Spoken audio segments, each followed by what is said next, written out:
अस्सलामुअलैकुम रहमतुल्लाहि बरकातहू। नमस्ते, जय भीम, जय मीम। आज शहर बीजापुर के अंदर जो हिंदुस्तान की शान और लाखों दिलों की जान डॉक्टर बाबा साहब अम्बेडकर की आज जो जयंती है, सबसे पहले तो मैं तमाम हमारे हिंदुस्तान के रहने बसने वालों को मेरी ओर से और मेरी पार्टी ऑल इंडिया मजलिस इत्तेहादुल मुस्लिमीन की ओर से मैं सब लोगों को मैं डॉक्टर बाबा साहब अम्बेडकर जी की जयंती की मुबारकबाद देता हूँ। आज जो है हम लोग बाबा साहब अम्बेडकर सर्कल में हैं।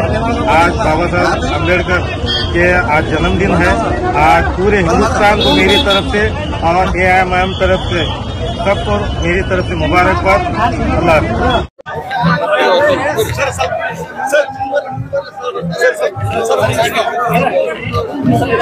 ये हिंद यार कला दी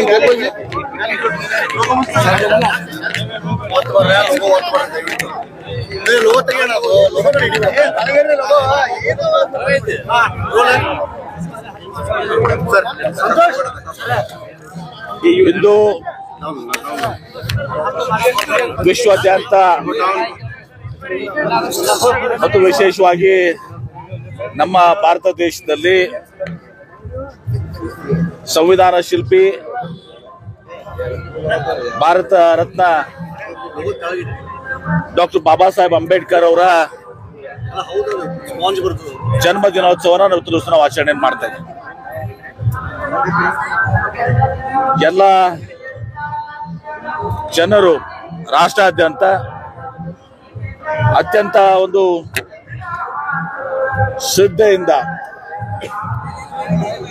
ಡಾಕ್ಟರ್ ಬಾಬಾ ಸಾಹೇಬ್ ಅಂಬೇಡ್ಕರ್ನವ್ರನ್ನ ಇವತ್ತು ನಾವು ಸ್ಮರಣೆ ಮಾಡಿಕೊಂಡು ಅವ್ರನ್ನ ಗೌರವಿಸ್ತಾ ಇದ್ದೀವಿ.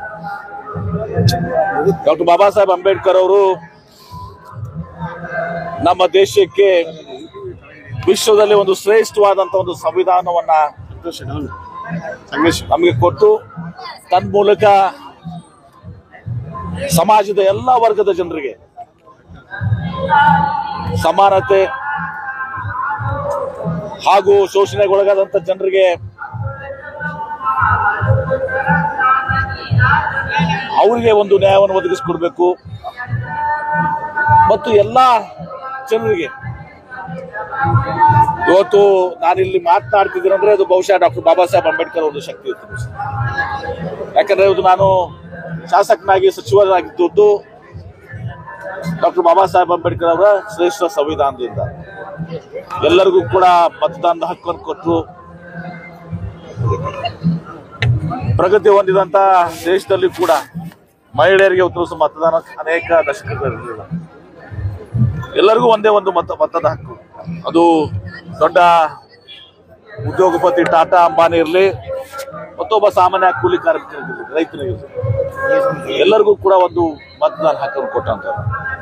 ಹೀಗಾಗಿ ನಮ್ಮ ಶ್ರೇಷ್ಠವಾದಂಥ ಸಂವಿಧಾನ ಇವತ್ತು ಭಾರತ ದೇಶ ಒಗ್ಗಟ್ಟಿನಿಂದ ಇವತ್ತು ಪ್ರಗತಿ ಹೊಂದಿಕೊಂಡು ಇಲ್ಲಿ ನ್ಯಾಯ ನೀತಿ ಎಲ್ಲವೂ ಕೂಡ ನಮ್ಮ ದೇಶದಲ್ಲಿ ಇರುವಂತದ್ದು ಡಾಕ್ಟರ್ ಬಾಬಾ ಸಾಹೇಬ್ ಅಂಬೇಡ್ಕರ್ ಅವರಿಂದ ಅವ್ರು ಮಾಡಿದಂತ ಶ್ರೇಷ್ಠವಾದಂತ ಸಂವಿಧಾನದಿಂದ ಅವ್ರನ್ನ ನಾವು ಇವತ್ತು ದಿವಸ ಸ್ಮರಣೆ ಮಾಡ್ತಾ ಇದೀವಿ, ಅವ್ರನ್ನ ಗೌರವಿಸ್ತಾ ಇದೀವಿ. ಇದನ್ನೇಪ್ಪ ಇದು ನೀನು ಹೇಳಿದ್ರಲ್ಲ ಸರ್, ಸಂವಿಧಾನ ವಿರೋಧಿ ಅಂದ್ರೆ ಸಂವಿಧಾನ ಬದಲಾಯಿಸ್ತೀವಿ ಅನ್ನೋದಕ್ಕೆ ಯಾವ ಸರ್ಕಾರ ಉಳಿಯೋದಿಲ್ಲ ಅಂತ ಹೇಳಿ ನೋಡಿ, ಸಂವಿಧಾನವನ್ನ ಬದಲಾವಣೆ ಮಾಡ್ಲಿಕ್ಕೆ ಯಾರಿಗೂ ಕೂಡ ಸಾಧ್ಯ ಇಲ್ಲ. ಸಂವಿಧಾನನ ಬದಲಾವಣೆ ಮಾಡ್ಲಿಕ್ಕೆ ಸಾಧ್ಯ ಇಲ್ಲ. ಸಂವಿಧಾನ ಅಂದ ಇವತ್ತು ಭಾರತ ದೇಶದ ಹೃದಯ ಇದ್ದಂಗೆ. ಈ ಹೃದಯವನ್ನ ಕಿತ್ಕೊಂಡ್ರೆ ಇವತ್ತು ದಿವಸ ಭಾರತ ದೇಶ ಜೀವಂತ ಉಳಿದಿಲ್ಲ. ಹೀಗಾಗಿ ಸಂವಿಧಾನವನ್ನ ಬದಲಾವಣೆ ಮಾಡುವಂತದ್ದು ಅದಕ್ಕೆ ದುಸ್ಸಾಹಸಕ್ಕೆ ಯಾರು ಕೂಡ ಕೈ ಹಾಕಂಗಿಲ್ಲ. ಹಾಕಿದ್ರೆ ಅದು ಪರಿಣಾಮ ಬಹಳ ಗಂಭೀರವಾದಂತ ಪರಿಣಾಮ ಆಗ್ತದೆ. ನಾನು ಹೇಳಿದ್ದೇನೆ, ಅದು ಹೃದಯ ಇದ್ದಂಗೆ. ಆ ಹೃದಯನ ಹೆಂಗೆ ಕಿತ್ಕೊಂಡು ದೇಶದ ಹೃದಯ ಕಿತ್ಕೊಂಡ್ರೆ ದೇಶಕ್ಕೆ ಏನಾಗ್ತದೆ ಅಂತ ನಾವು ಊಹಿಸ್ಕೋಬೇಕಾಗ್ತದೆ. ದೇಶ ಜೀವಂತ ಉಳಿದಿಲ್ಲ. ಅಂತ ಕೆಲಸಕ್ಕೆ ಯಾರು ಕೂಡ ಕೈ ಹಾಕಲ್ಲ.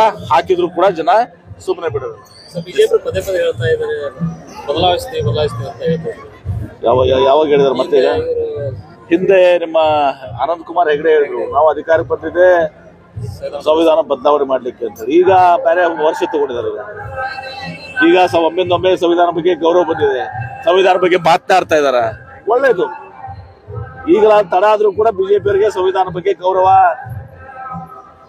ಸುದ್ದಿ ಬಂದಿದೆಯಲ್ಲ, ಅದ್ರ ಬಗ್ಗೆ ಅದ್ರ ಪ್ರಕಾರ ನಡ್ಕೋಬೇಕಂತ ಅದನ್ನ ಮಾಡ್ಲಿ, ಬಿಜೆಪಿಯವರು ಮಾಡ್ಲಿ, ಎಲ್ಲಾ ಪಕ್ಷದವರು, ನಮ್ಮ ಪಕ್ಷ ಹೊರಕೊಂಡು ಎಲ್ಲರೂ ಕೂಡ ಮತ್ತು ಪ್ರತಿಯೊಬ್ಬ ನಾಗರಿಕರು ಕೂಡ ಭಾರತ ದೇಶ ಎಲ್ಲ 140 ಕೋಟಿ ಜನ ಇವತ್ತು ಬಾಬಾ ಸಾಹೇಬ್ ಅಂಬೇಡ್ಕರ್ ಸಂವಿಧಾನ ಅಡಿಯಲ್ಲಿರುವಂತದ್ದು.